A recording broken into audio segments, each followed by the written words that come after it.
Hello guys, welcome to a new video from the channel. This time we'll check how to pay Instapay using Gcash. So let's start. Following this step, surely you will do it. To cash into Gcash from another bank via Instapay. So first you have to open your bank's mobile app or website, then go to money transfer or fund transfer section. Select Instapay as the transfer method. Number 4, choose Gcash as destination bank. Number 5, enter 10-digit Gcash register mobile number as the account number. Number 6, enter the amount and review the transaction details. Number 7, confirm the transaction using the one-time password sent to your phone.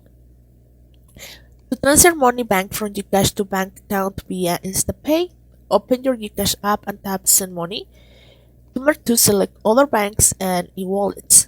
Number 3, choose Instapay. Number 4, select the bank you want to send money to.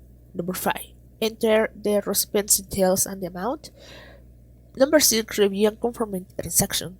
So that's how you can do it, guys. As you can see, it's very easy steps to do it. So I hope this works for you. Thank you for watching this video. Remember to subscribe and don't forget to give us a thumbs up to this video.